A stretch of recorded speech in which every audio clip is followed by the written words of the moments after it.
Sa mahigit 7,000 isla ng Pilipinas, hindi lahat ng kaganapan ay nabibigyan ng lohikal na paliwanag. Sa likod ng ating pang-araw-araw na buhay, may mga matatandang takot na nananatili pa rin. May mga pangyayari sa mga siksik na lungsod at malalayong probinsya na nag-iiwan ng higit pang katanungan kaysa kasagutan.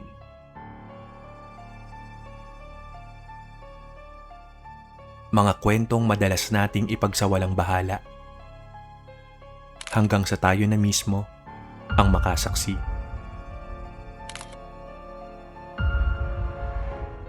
Mula sa mga lumang paniniwala na ayaw matunaw ng panahon, hanggang sa mga makabagong misteryo na mahirap paniwalaan.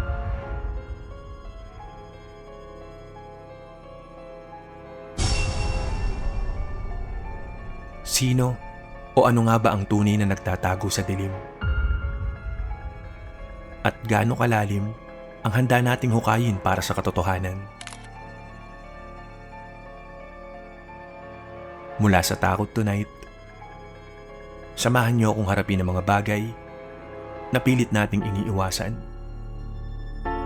Ito ang Unexplained Philippines.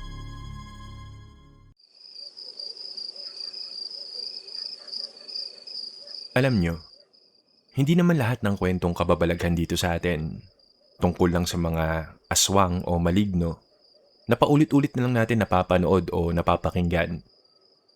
Lalo na kapag malapit na ang undas. May mga kwento kasing hindi mo masyadong nababasa o nalalaman pa.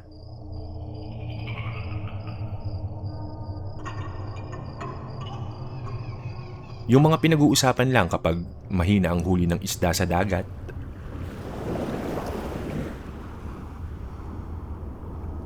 Yung mga kwentong may halong lumang kasaysayan. Sri Gurudev Mana. Mga trahedyang baon ng nakaraan.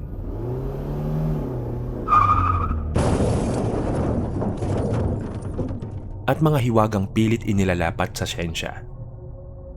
Pero hindi rin talaga maipaliwanag ng maayos. Sa mga nakatutok sa YouTube at nakikinig sa Spotify, hello sa inyo. Narito na naman tayo sa isang episode na punong-puno ng kaalaman. Bubuksan natin yung mga kwentong matagal nang nakatago sa alaala. Pag-uusapan din natin ng detalyado ang 20 urban legends na bihira mapag-usapan. Pati na rin yung mga lihim at katotohanan sa likod ng mga pinagmulan ng mga to.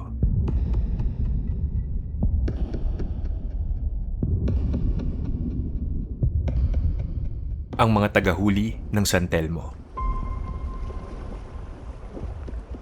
Simulan natin sa malawak na dagat ng Visayas. Kung ibabase sa science, ang San Telmo, na nagmula sa salitang St. Elmo's Fire, na base kay St. Erasmus ng Formia, nakilala rin bilang St. Elmo, na siyang patron saint o santong tagapagtanggol ng mga mandaragat.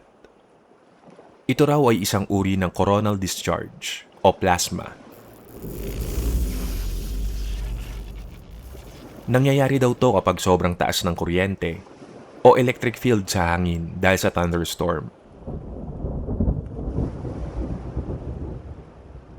Yung mga matutulis na bagay tulad ng poste o kalso ng bangka, nagiging conductor, kaya nagliliwanag yung hangin na kulay asul, berde o pulang apoy.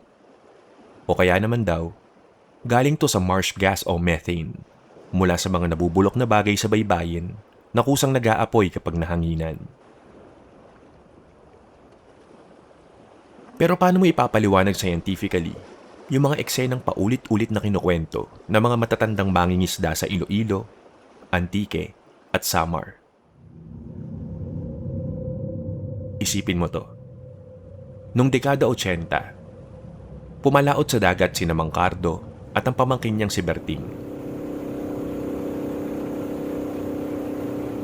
Sobrang tahimik ng dagat nun. Walang bagyo, walang kulog, Walang kahit ano. Habang naglalatag sila ng lambat, napansin ni Berting na may pulang liwanag na lumulutang sa ibabaw ng tubig.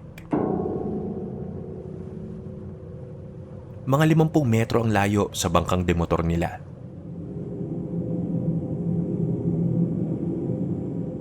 Hindi lang basta kuryente sa hangin to. Parang may sariling isip at buhay yung bola ng apoy. Hindi siya nakatigil lang.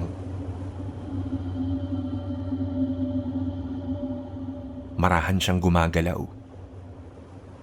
Sumusunod sa alon at unti-unting lumalapit sa hulihan ng bangka nila.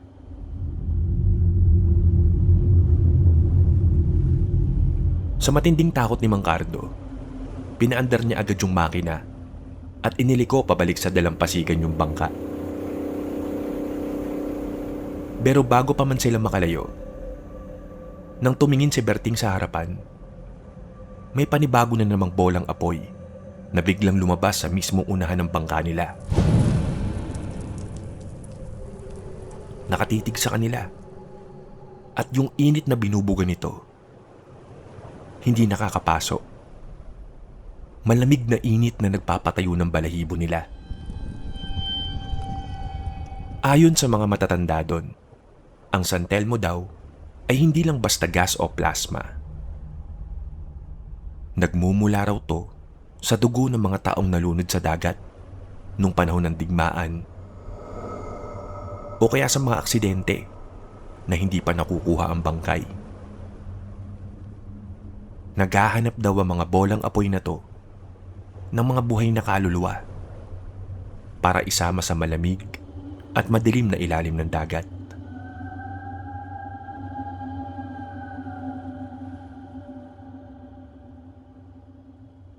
Ang lumulutang na kabaong. Pumunta naman tayo sa Bicol.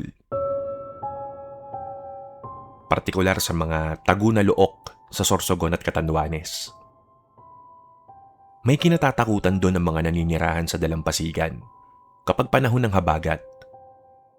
Ang floating coffin o lumulutang na kabaong. Tingnan natin kung saan nanggaling to. Nag-ugat to nung Spanish era. Nung uso pa yung mga pamimirata at mga aksidente sa dagat. Kapag may namamatay daw sa gitna ng paglalayag dahil sa kolera o sakit, hindi na nila na ibabalik sa lupa ang bangkay. Inilalagay nila to sa kabaong na gawa sa mabigat na kahoy tulad ng nara o molave. Nilalagyan ng mga bato para bumigat at itinatapon kasabay ng maikling dasal.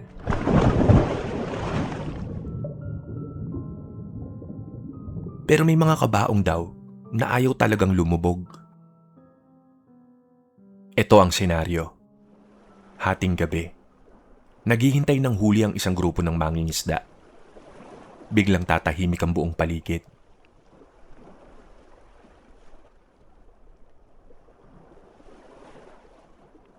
Mag-iiba ang galaw ng alon. Tapos, mula sa makapal na hamog, may lalabas na itim at maalikabok na kabaong na dahan-dahang lumulutang papunta sa kanila.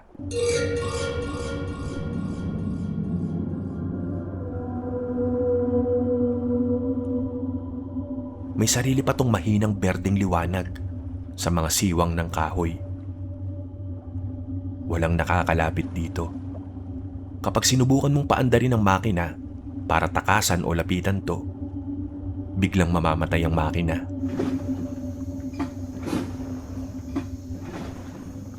At mag-aamoy luma at bulok na bulaklak ang buong paligid.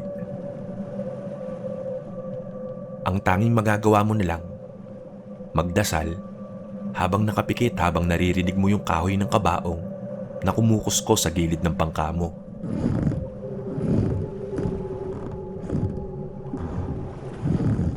Pagdating ng umaga at idinilat mo na ang mga mata mo, wala na yung kabaong. Pero yung amoy ng kandila at bulaklak, may iwan sa damit mo ng ilang araw.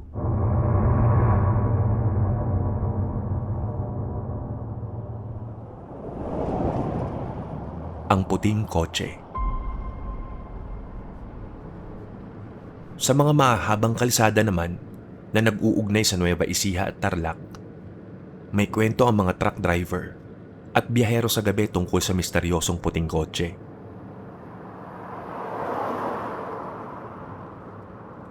Bago pa man naging uso yung mga phantom hitchhiker sa internet, narinig na to noong 70s at 80s, nang simulang sementohin ang mga highway sa gitnang Luzon.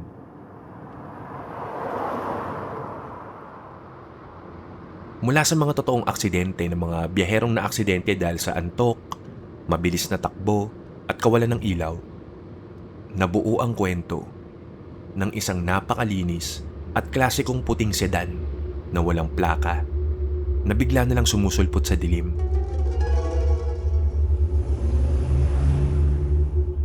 Isipin mo to. 2:00 ng madaling araw. Nagmamaneho ka ng mag-isa sa isang mahaba at diretsong kalsada sa gitna ng bukirin.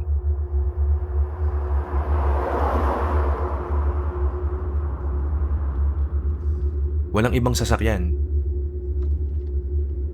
Sa side mirror mo, makikita mo na lang na may 2 napakaliwanag na ilaw na mabilis na lumalapit.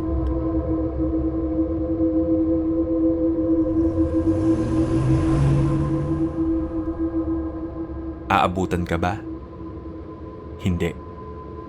Sasabayan ka lang niya sa kabilang lane.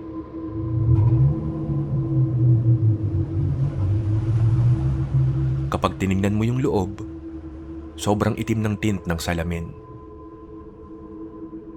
Walang taong maaaninag sa driver's seat.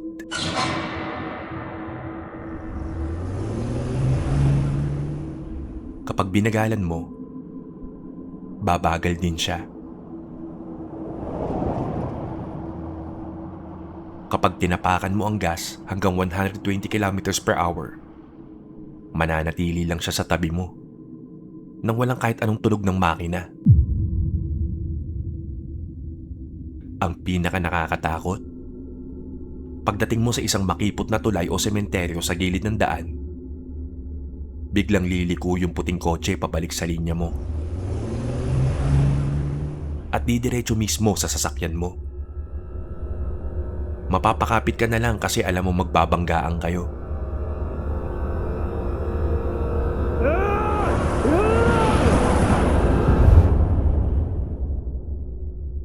Pagdilat ng mata mo, malinis ang kalsada.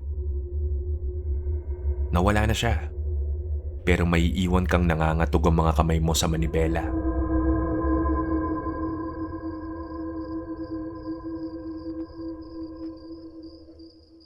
Ang kumakatok. Dito sa Luzon, madaming bahay na ang nakaranas ng malamig na kaba dahil sa tinatawag nilang ang kumakatok. 3 misteryosong estranghero to. Isang matandang babaeng nakaitim, isang binatang may itsura pero sobrang putla ng muka, at isang lalaking nasa mid-40s na porma lang suot pero lumang-luma. Sumikat ang kwentong to noong 50s hanggang 80s sa Luzon. Lalo na tuwing may epidemya tulad ng kolera o kapag may matinding krisis. Sabi ng mga folklorist, representasyon daw to ng 3 sugo ng kamatayan.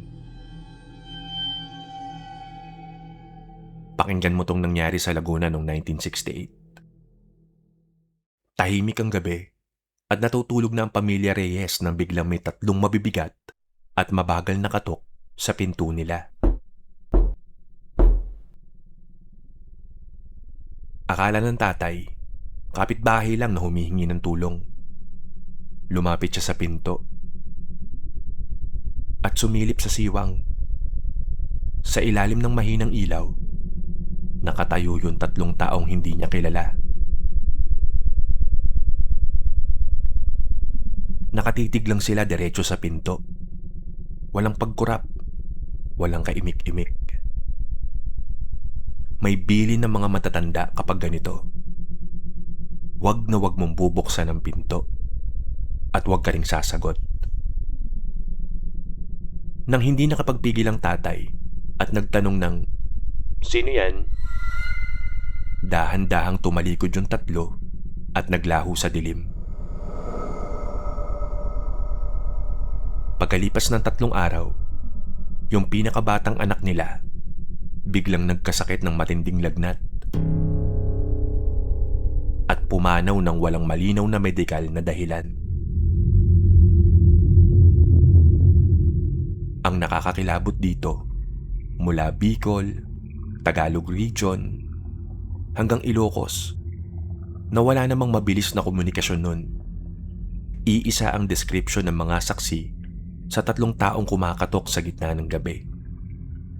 Paano kaya nangyari yun?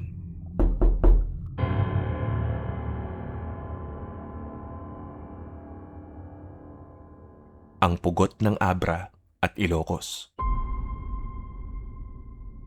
Kung naglalakbay ka naman sa kabundukan ng Ilocos at Abra sa gitna ng gabi, mag-ingat ka kapag may narinig kang kakaibang huni ng ibon na parang sumusunod sa bawat lakad mo. Ang pugot sa Hilagang Luzon ay may madugong pinagmulan. Galing to sa history ng headhunting ng mga katutubo nung araw, na lalo pang lumala dahil sa mga pampublikong pagbitay nung Spanish at Japanese era.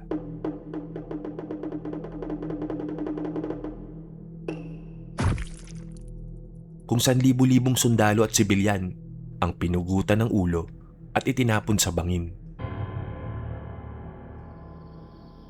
Isipin mo to. Nung dekada 90, may biherong nasiraan ng motorsiklo sa kalsada ng Abra papuntang Ilocos Sur. Habang tinutulak niya ang motor sa gilid ng madilim na bundok, napansin niyang parang may footsteps na sumasabay sa kanya sa kabilang dako ng kalsada.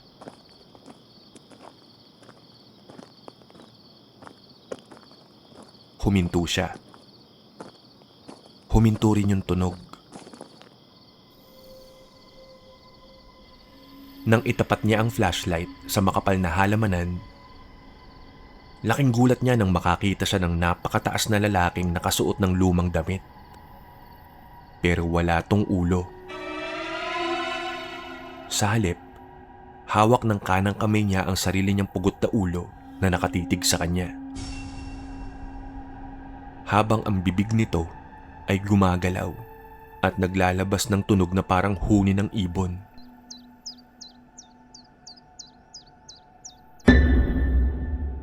Maraming misteryong pagkawala ng mga taong naglalakad ng mag-isa sa Abra ang isinisi sa pugot. Sabi ng mga lokal, kapag nakaharap mo ang pugot at tinitigan mo ang hawak nitong ulo, mawawalan ka ng lakas at makukulong ang kaluluwa mo kasama nito magpakailanman.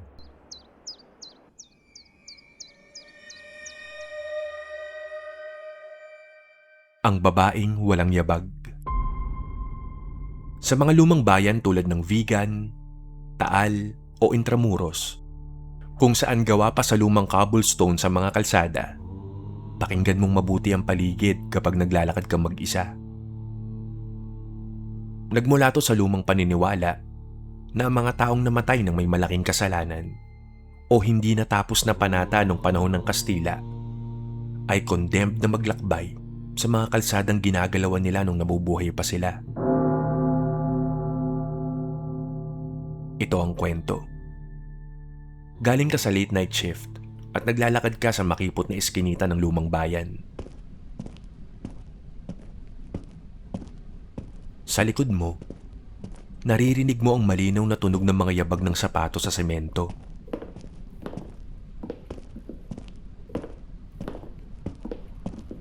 Dahil sa takot na baka masamang tao, lilingon ka. Pero wala namang tao. Ipagpapatuloy mo lang yung paglalakad. Titingin ka sa harapan mo. Sa malayo, may makikita kang babaeng nakasuot ng lumang barot saya at maitim na belo na naglalakad papunta sa'yo. Habang lumalapit siya, patuloy mo pa ring naririnig yung yabag. Pero pagkasalubong nyo, Tignan mo yung mga paa niya sa ilalim ng saya. Yung mga paa niya, hindi nakasayad sa lupa.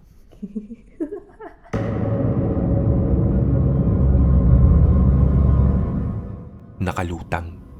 Ang ibig sabihin, yung naririnig mong napakalakas na yabag, hindi nagmumula sa mga paa niya. Nagmumula yun sa mismong loob ng isip mo. Bilang babala na ang nilalang na dumaan sa tabi mo ay hindi na nabibilang sa mundong to.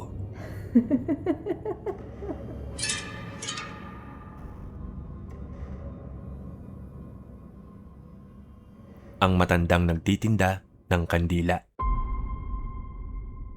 Sa mga sementeryo naman tuwing undas o ordinaryong gabi ng Biyernes Santo,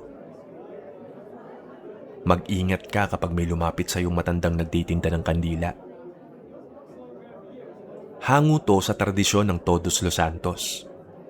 Ang paniniwala na sa mga piling araw, nagiging napakanipis ng pinto sa pagitan ng mga buhay at patay. Isipin mo to. Bisperas ng undas. Gabing-gabi na at nagmamadali kang pumunta sa sementeryo para bisitahin ang nicho ng kamag-anak mo.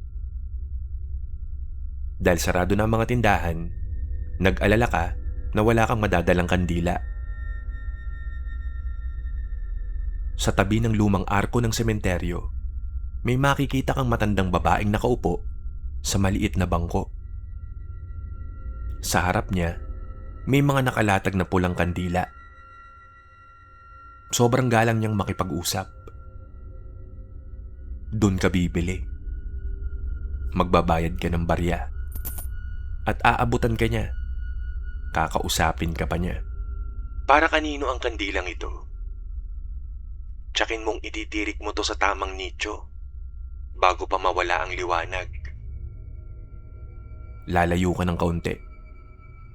Pero paglingon mo para magtanong ng posporo o lighter, wala ng tao.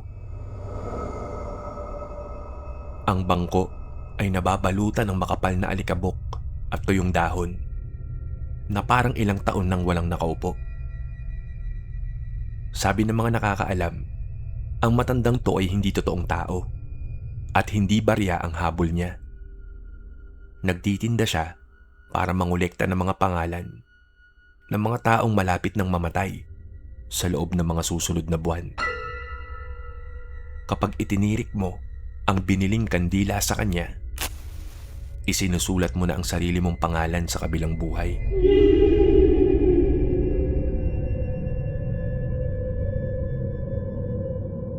Ang tiyanak na lumalaki. Mas nakakatakot ang lumalabas sa dilim kapag natuto na tong mag-anyong tao at makihalo sa atin. Ang kwento ng tiyanak ay nagmula pa sa pre-colonial animism, kung saan naniniwala ang mga ninuno natin na ang mga sanggol na namatay bago mabinyagan o itinapon ay nagiging mga demonyo o engkanto. Pero sa modernong bersyon sa Mindoro, Romblon at Palawan, mas lumawak ang kwento. Ang tiyanak daw ay hindi lang nananatiling sanggol sa gubat.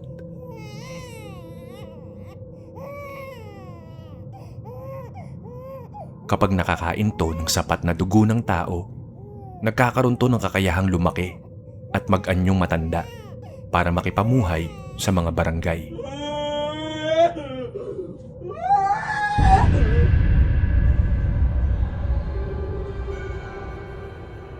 Isipin mo to sa isang liblib na baryo. May bagong lipat na kapitbahay. Tahimik, mabait, laging nakangiti. Nagtatrabaho sa araw at walang ginagawang masama. Pero may 3 bagay na nabubunyag sa kanya. Hindi siya tumatanda. Lilipas ang 10 taon, mukha pa rin siyang nung unang dumating. Umiiwas sa simbahan. Hindi pumapasok kailanman sa simbahan. Hindi nagdadasal. Hindi naniniwala sa Diyos. misteryosong nawawala. Nawawala o nagkakasakit kapag may binyag sa kalapit bahay. Kasi sa mga oras na yon, nagugutom ang tunay niyang anyo sa kaluluwa ng bagong silang na bata. Kapag nabuko ang lihim niya, mag-iimpake na lang niya ng gamit sa kalagitnaan ng gabi at maglalaho para lumipat sa ibang bayan.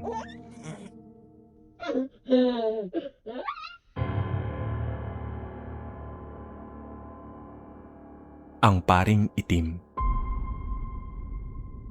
Sa Pangasinan, Laguna at Antique, may isa pang nilalang na nagpapanggap para linlangin ng tao. Ang Black Priest o ang paring itim.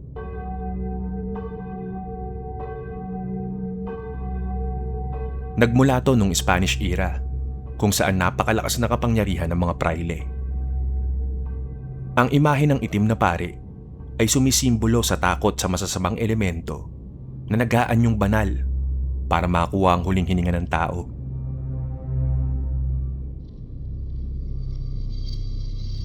Nangyari to sa isang lumang bahay na bato noong dekada 90. Nagkukumpulan ng isang pamilya sa paligid ng lolo nilang naghihingalo na. Hating gabi at walang bukas na simbahan, nagdarasal lang sila. Biglang may kumatok. Pagbukas ng pinto, nakatayo ang isang paring nakasuot ng purong itim na sutana. Nakatukod ang ulo niya kaya di maaninag ang muka. Walang kaimik-imik na pumasok. Inilabas ang lumang libro at banal na langis. At binigyan ng last rites ang matanda. Nakahinga ng maluwag ang pamilya. Pagkatapos ng ritual, mabilis na lumabas ang pare at nawala sa dilim. Ilang minuto lang, pumanaw na ang matanda ng mapayapa. Pero kinaumagahan, nang pumunta sila sa simbahan para mag-ayos ng libing, nagulat ang kura paroko. Walang ipinadalang pari sa inyo kagabi. At walang ibang pari sa buong lalawigan na may ganyang deskripsyon. Sino yung nagbendisyon? At saan dinala ang kaluluwa ng matanda?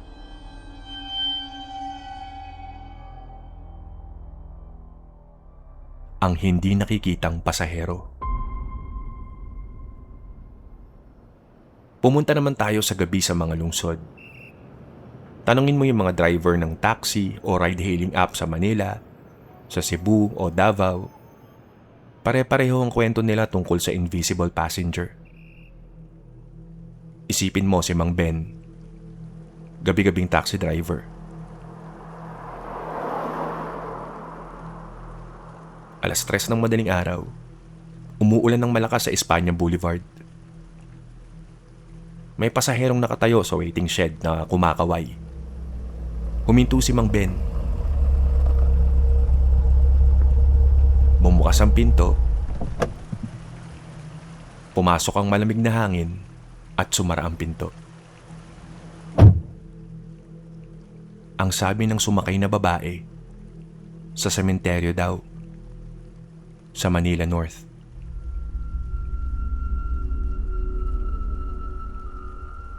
Nagmaneho si Mang Ben. Pero habang bumabiyahe, napansin niya sa rearview mirror, walang tao sa likod. Akala niya, mali lang ang tingin niya dahil sa dilim. Pagdating sa tapat ng madilim na gate ng sementeryo, huminto si Mang Ben. At sinisingil na niya ang pasahero. Pero walang sumasagot. Lumingon siya sa likod. Wala ngang tao. Pero yung basang bakas ng tubig sa upuan at sahig, naroon pa rin. At sa upuan, may dalawang lumang barya na nakapatong. May putik at amoy lupa.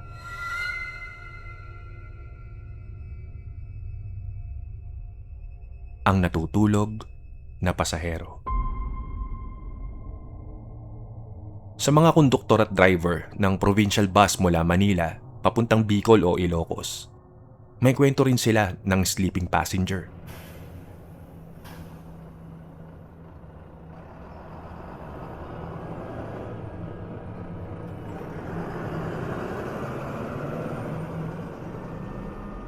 Nagmula to sa mahabang biyahe noong 70s at 80s, nung hindi pa maayos ang daan at madalas ang aksidente ng bus. Ito ang eksena. Bus mula Cubao papuntang Naga. Hating gabi na at karamihan tulog na. Ang konduktor nagche-check ng ticket. Sa dulo, sa may gilid ng bintana, may lalaking nakasombrero. Nakayuko at parang tulog na tulog. Sa bawat stop, tinatabig ng konduktor yung balikat para tanungin kung saan bababa. Pero sobrang lamig ng katawan nito at hindi gumagalaw. Akala lang ng konduktor, pagod lang yung biyahero. Pagdating sa dulo ng terminal sa madaling araw, wala nang tao kundi yung lalaki sa dulo. Lumapit ang konduktor at driver para gisingin. Inabot ng konduktor yung balikat at itinataas ang sombrero. Walang tao sa loob ng jacket. Ang nakapatong lang doon ay mga lumang damit. Isang bagahe na may lumang dokumento ng taong pumanaw noong 1975 sa aksidente sa bus. At isang sirang tiket na may petsa ng gabi rin yun. Ang walang katapusang prosesyon ng libing. Para naman sa mga bumabiyahe sa zigzag na kalsada ng Benguet, Mountain Province o Bukidnon, mag-ingat sa tinatawag na Endless Funeral Procession. Hango to sa tradisyon ng pagbibigay galang sa pumanaw kung saan humihinto ang mga sasakyan kapag may convoy ng libing. 2:00 ng madaling araw sa makipot na kalsada sa bundok. Nagmamaneho ka ng van nang mapansin mo sa malayo ang napakaraming ilaw na dahan-dahang lumalapit. May kasama pang mahinang musika ng libing.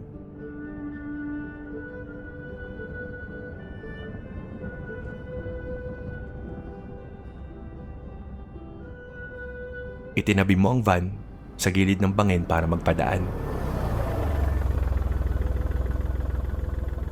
Unang dumaan ang itim na sasakyan. Kasunod ang mga lumang kotse na puno ng taong nakaitim na nakatitig sa'yo. Naghintay ka. 5 minutes.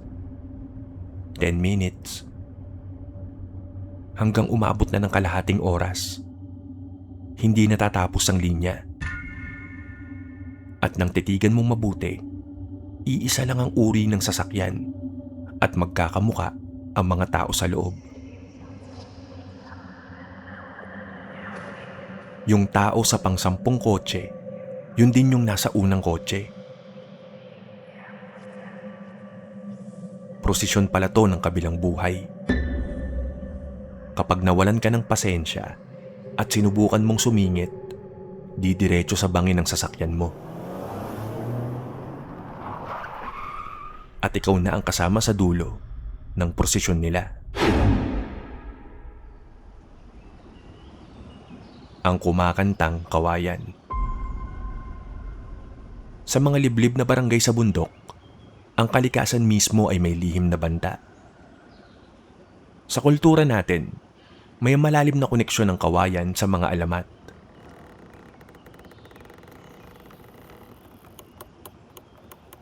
Ang kuskus ng kawayan tuwing humahangin ay tinuturing na bulong ng mga espiritu ng gubat o engkanto. Ito ang nangyayari sa Sierra Madre. Isang magsasaka ang inabot ng gabi sa gubat. Habang naghahanap siya ng daan pa uwi, biglang tatahimik ang lahat ng hayop at kulisap. Hangin lang at kawayan ang maririnig.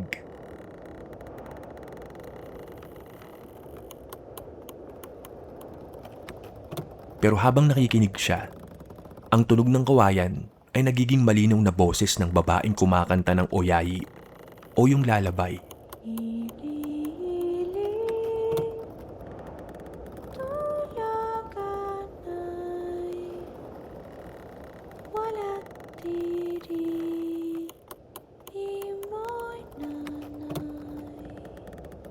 Nakakaakit, nakakapagpakalma, at nakakaantok. Sabi sa mga kwento, kapag sinundan mo yung boses, papasok ka ng papasok sa gitna ng kawayanan. Ang mga kawayan sa likod mo, dahan-dahang magdidikit para isara ang daan mo pabalik. Mawawala ka ng ilang araw. O kailanman ay hindi na makakalabas kasi naging bahagi ka na ng laro ng mga engkanto.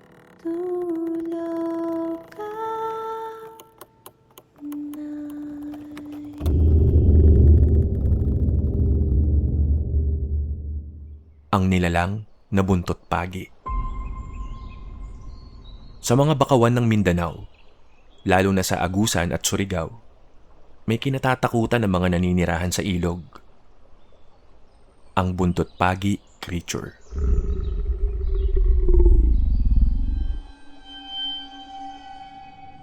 Alam natin na ang buntot ng pagi ay ginagamit ng mga albularyo bilang proteksyon sa aswang.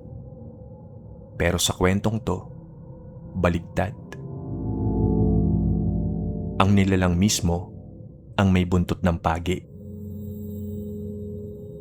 Isipin mo ang mangingisdang naglalayag sa gitna ng bakawan hating gabi. Tahimik ang tubig. Biglang may mararamdaman siyang gumagalaw sa ilalim.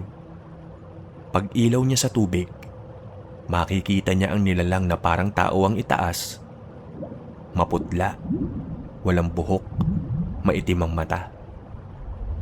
Pero sa ibaba nito, may napakahaba at matulis na buntot pagi na kumikilos ng walang tunog. Hindi ito umaatake ng harapan. Dahan-dahan itong iyahampas ang buntot sa ilalim ng bangka para itumba to.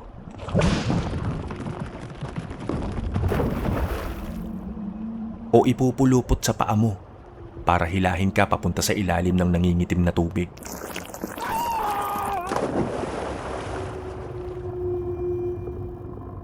Ang mga biktima kinabukasan, walang galos kundi isang maliit na turok sa paa na may matinding lason.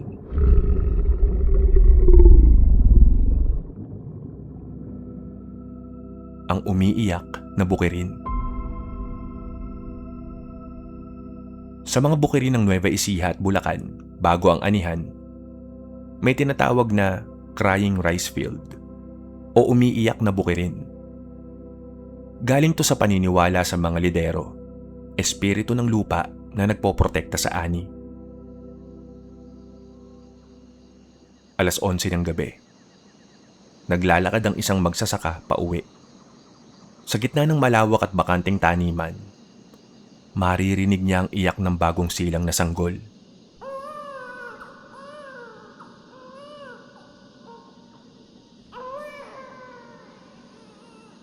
Parang ilang metro lang ang layo. Dahil sa awa, pumasok ang magsasaka sa taniman para hanapin ang bata. Pero habang lumalapit siya, lilipat naman sa kabilang dako ng bukid ang iyak. Susundan niya to ulit. Tapos lilipat na naman.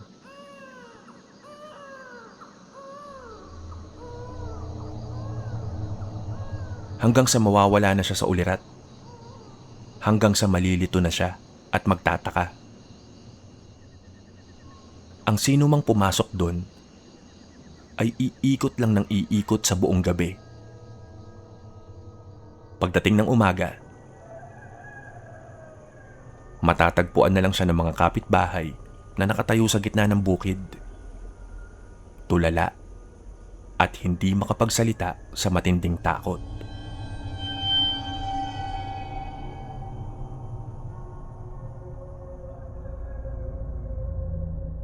Ang buhay na espantaho.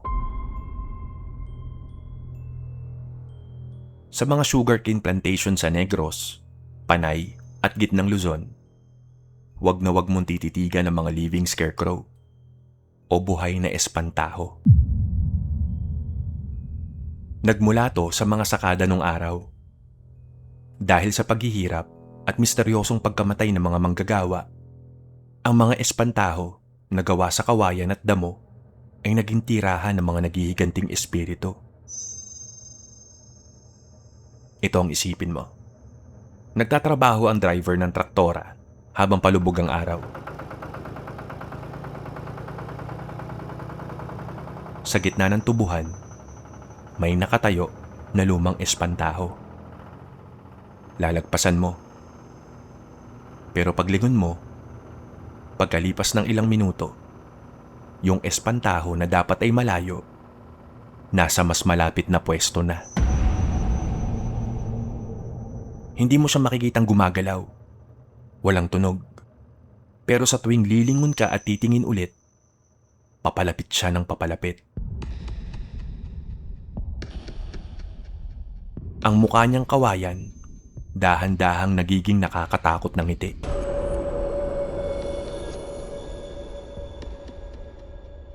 Kapag hindi ka tumakbo, ipupulupot niya ang tuyong damo sa katawan mo para maging bahagi ka na ng tubuhan.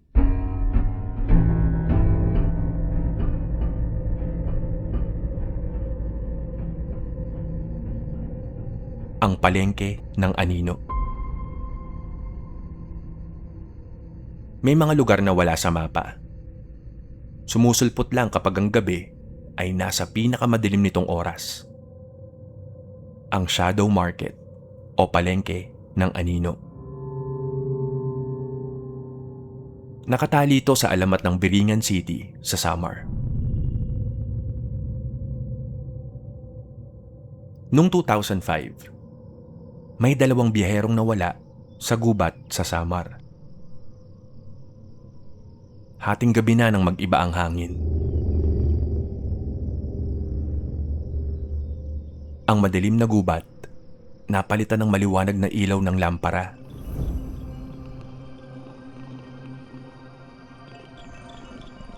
Sa harap nila, may napakasiglang palengke.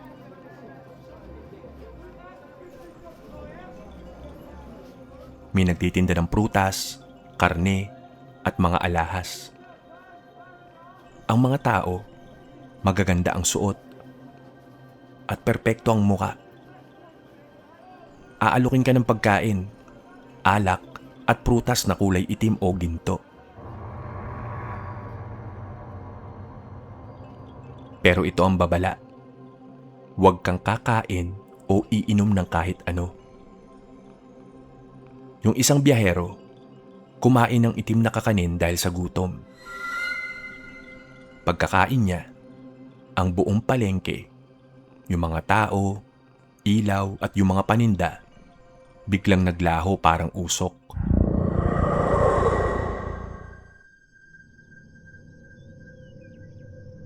Nagising na lang ang kasama niya sa gitna ng bulok na gubat. At yung kumain, hindi na nakabalik. Naging isa na siya sa mga nagtitinda doon magpakailanman.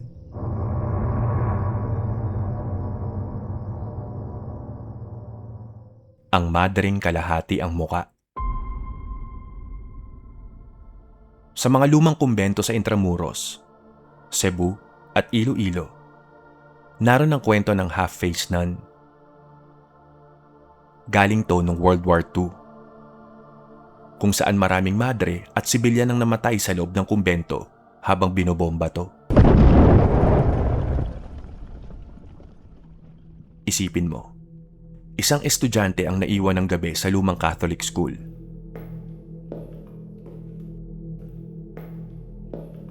Habang naglalakad sa madilim na hallway, napansin niya ang madreng nakatayo sa dulong ng hagdan. Nakayuko to habang hawak ang isang rosaryo, nagdarasal sa Latin.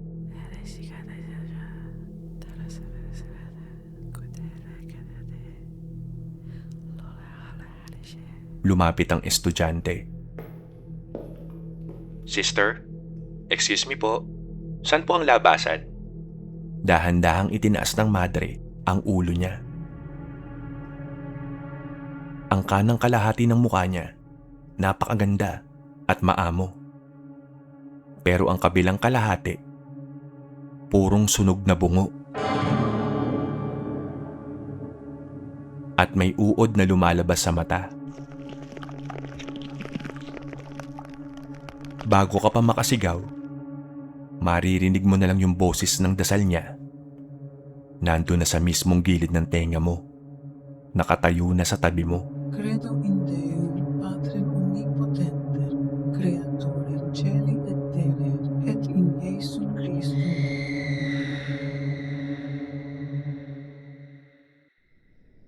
Ang batang may lampara. Kapag naglalakad ka sa gabi sa probinsya, na walang ilaw ang poste, at may nakasalubong kang bata na may dalang lamparang gaas, mag-ingat ka sa lantern child. Galing to ng 30s hanggang 50s.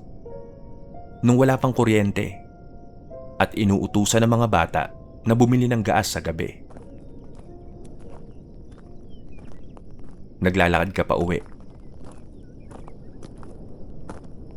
Sa malayo, may maliit na dilaw na ilaw.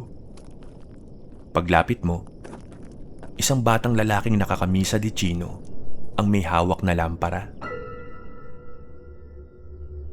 Titingala ang bata. Maputla at malungkot.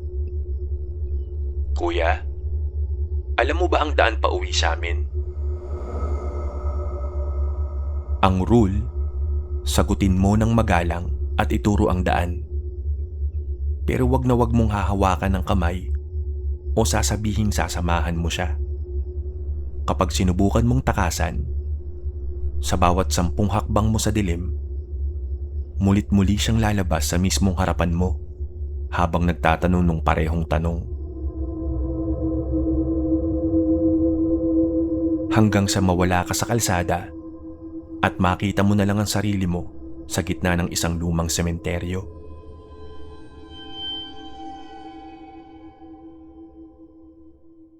Ang 7 anino. At panghuli, para sa mga nasa Visayas at naglalakbay sa ilalim ng maliwanag na buwan, tumingin ka sa ibaba kapag naglalakad ka sa gabi.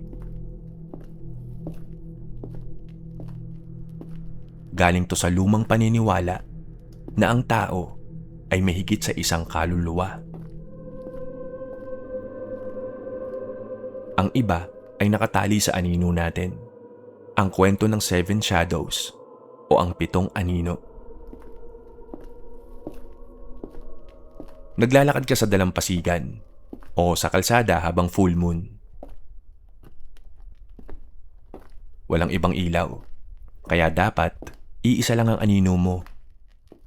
Pero kapag huminto ka at tinignan ng paa mo, napapansin mong nahahati ang anino mo.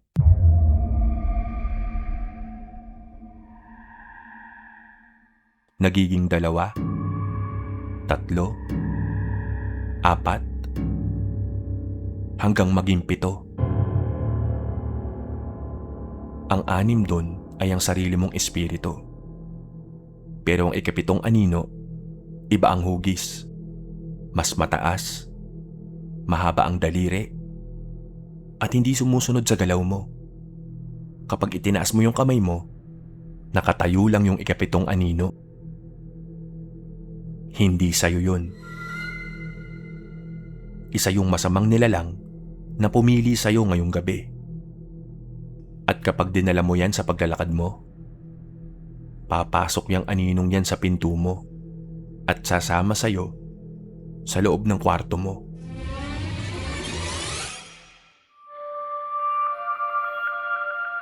Ilan lamang yan sa mga kwentong patuloy na nagtatago sa dilim ng ating kultura at kasaysayan. Mga urban legend na bihira ng mapag-usapan o hindi kasing sikat ng mga kababalaghang kinagisnan na natin. Meron ba sa mga to ang naipasa o naikwento na sa inyo? O baka naman may sarili kayong karanasan o bersyon ng mga kwentong natalakay natin ngayong gabi?